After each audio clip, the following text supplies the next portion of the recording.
No, profit isn't a dirty word. In fact, it's human nature to maximize profits over loss.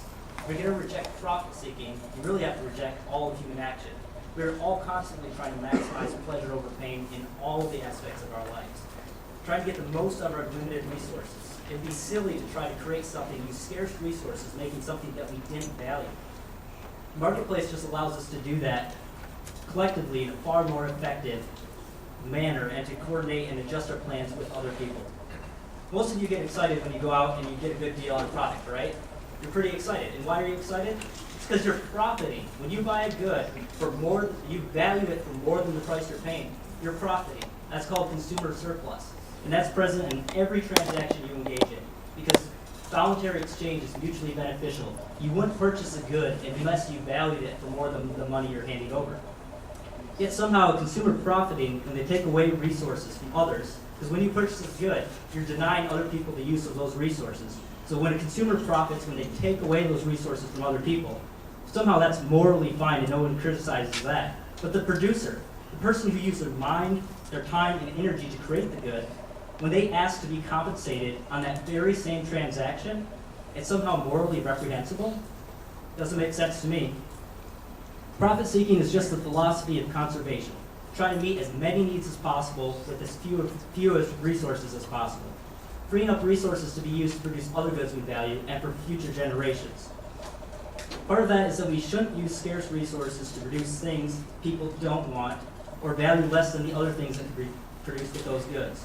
A good example of that is chocolate-covered pickles. Pickles and chocolates are both things that people value in many different products. Yet when an entrepreneur combines them together, they actually destroy value because they could have been used to actually produce value in other goods. Yet when you combine them together, you're destroying value. We live in a world of scarcity. In other words, we have limited resources but unlimited wants. And profit and loss system is the best system we know of to direct resources to their highest valued uses, away from chocolate-covered pickles and towards hamburgers and chocolate desserts. There's three major functions of prices. The first is that they transmit information. Second is they provide incentives to respond to that information. And third, those incentives determine the distribution of income by directing resources from those who misuse and mismanage those resources toward those who have been proven the best at utilizing those resources to create the most value for consumers. The pricing system, and I'm going to go through each one of those. So I'm going to start with the information. The pricing system offers an information aggregating, generating, and transmitting process able to call up and put to use widely dispersed information that no central planning agency, let alone any individual, can know, possess, or control. I've been on the ground doing field work in Tuscaloosa, Alabama, and Joplin, Missouri, conducting interviews. And across all the interviews I conducted, I talked to charities, I talked to churches, I talked to government officials. They said, we would have been better off if people sent us money instead of donating goods. Think about that for a second. That's pretty profound. They're saying the generosity of the human spirit was not sufficient enough to meet the needs in Joplin and Tuscaloosa, those disaster-stricken communities. What they wanted is they wanted people to donate money to those communities. They could take that money, and then they could, because they relied more on the businesses, greedy businesses, responding to the profit and loss system to deliver the goods that were needed in those communities, more than they depended on those greedy businesses to effectively and efficiently get the goods that they needed in those communities, more than they could rely on the human cart. They actually called in-kind donations of water, appliances, and clothes, the disaster after the disaster. They had to spend a whole bunch of time and resources managing those, and they actually sent most of them off to other communities because they didn't want to deal with them. The profit and loss system is able to direct businesses to get the right resources at the right time in the right amounts and the right quality. Now that it's time to rebuild in Joplin and Tuscaloosa, the price of electricians, plumbers, carpenters, and building supplies have shot up. Now you have to be careful. The profit and loss system did not make the prices go up in those communities. The tornado destroyed a wide section of the housing sectors in both of those communities. That's what made the prices rise. Now that the prices have risen, they do two things. They do one, they encourage conservation. So maybe you're here in Florida considering building an extension to your home. It's been several months since those tornadoes have stricken Joplin and Tuscaloosa, and you may have forgotten that they're just starting to rebuild right now. You may not even know there's a tornado in Joplin and Tuscaloosa, yet you go to price out that extension to your home, and suddenly the prices are higher. You say, you know what? I don't really need to build an extension to my house. So even if you don't know you're conserving resources to be used in Joplin and Tuscaloosa, consumers voluntarily say, you know what, my project isn't that important. And then the second function of the price rising is that we know that those resources are more urgently needed in Joplin and Tuscaloosa.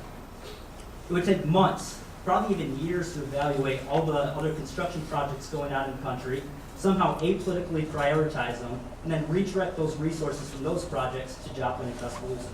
The price system does it automatically.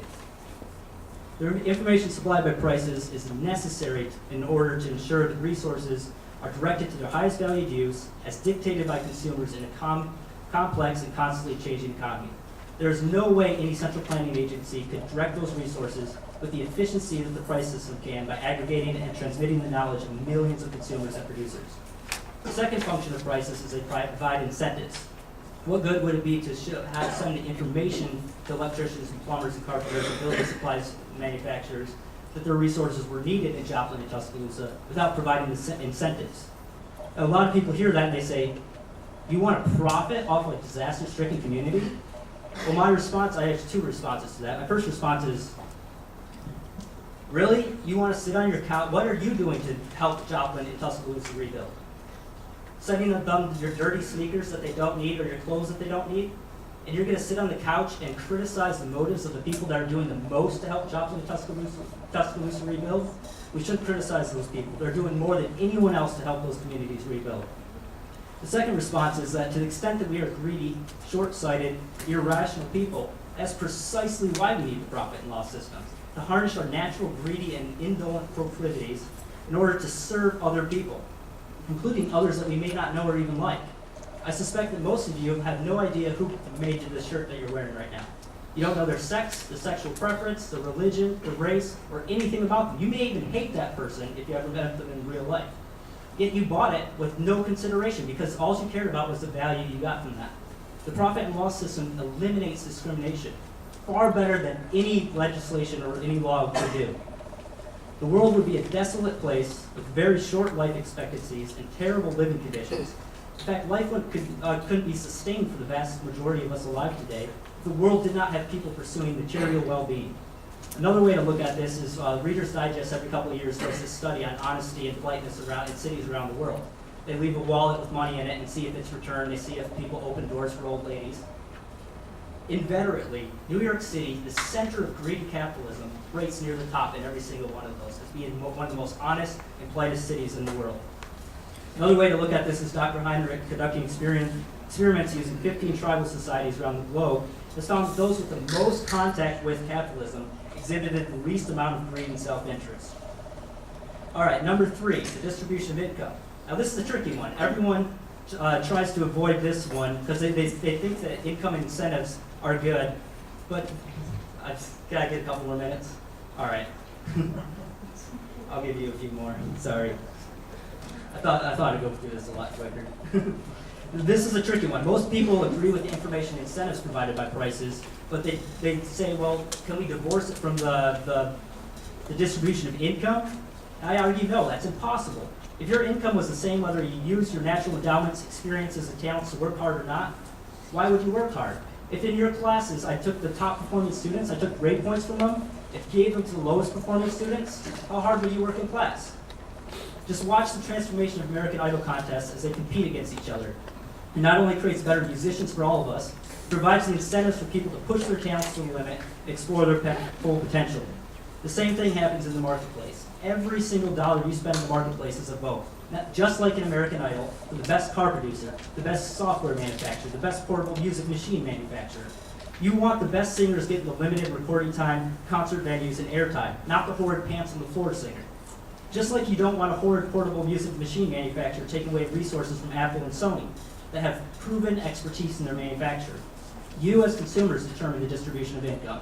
And I'll wrap it up here. It's careful, I gotta be careful in saying I'm arguing for the profit and loss system. Businesses that cannot survive without political favoritism in the form of subsidies, special tax breaks, and bailouts need to go under. Those resources need to be moved away from people manufacturing chocolate-covered pickles and to companies that are actually producing things people value. And finally, the profit and loss system as delivered. The genius of Adam Smith was that he recognized that the profit and loss system directed us out of our own self-interest to serve others. Those societies that have embraced economic freedom, allowing the profit and loss system to direct resources through the provision of incentives and information to those that are the best at utilizing them to create values for consumers. They have higher standards of living, lower infant mortality rates, lower infectious disease rates. They live longer. The poor are best off in those countries. And most importantly, people are happier. Thank you.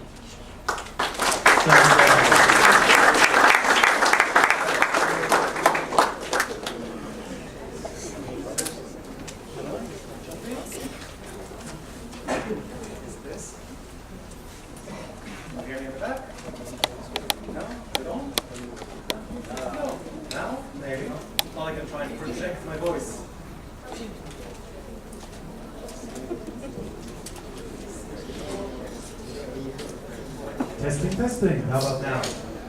All right. I'll try and stick my face in it while observing the tablet.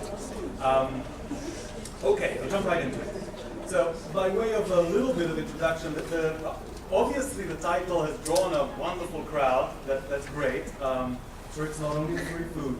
But of course, this isn't a debate about language. So exactly what dirty word means, how it evolves, how it functions, I guess I'm not qualified, though it's definitely an interesting topic. Initially, you talk about condemning profit, the easiest route to take would be a religious route, because Christianity is notoriously hostile to profit. Judaism less so. Perhaps Islam is the only mainstream, large religion of the West that condones business, perhaps because their prophet was a businessman. But we put that aside too. I'm going to go directly to economics of profit. The funny thing is, I don't want to exploit the fact that I'm going second. So I'll just say one thing. I think that what we heard right now was a very eloquent argument for the effectiveness, even morality of markets, but not really profit. No? Move around. Ooh. Lovely. Try not to break out dancing. So I'll distinguish between profit and markets, and my focus is on profit, and even there, it's going to be a little complicated. I'll try. So what is profit? We got a couple of problems here. First of all, I'd like to point out there's a question of degree. Right? I'm not advocating, or choose not to advocate, or some people may, having no profits. One could criticize profits as excessive, potentially. You see what I'm saying? It's not necessarily either fully non-recompensation for any effect, any success, versus excessive. We're looking for a balance point. There are also several kinds of profits. Now, maybe some of you have, how many of you have taken microeconomics? All right. Maybe you remember from Theory of the Firm, your typical classic textbook, you have normal profit. Now, I'm not giving you a lecture, but you may recall that at the very least, it arises from competitive markets. That's a normal profit, as opposed to, in a second, excess profit, excessive profit. So we have here this more ideal situation, which that I think that Daniel here was perfect at advocating, in which you have to compete about the quality of your good or the price of your good, and not with market power. Right? So this more honest kind of competition that indeed harkens back to Adam Smith's invisible hand. This is a good thing, according to most, certainly mainstream economists. It's allocatively efficient, which is a nice expression for invisible hand. Sadly, in the mature economies, certainly today in the United States also, that's a minority type of economic activity. The vast majority of economic activity in the United States is affected by monopolistic, or certainly not particularly competitive companies. Right? In this case, we have excess profits, right? And that comes from monopoly power. You block the competition. You see, you sell shoddy goods, let's say, at an overprice, but the little guy who has a better product for cheaper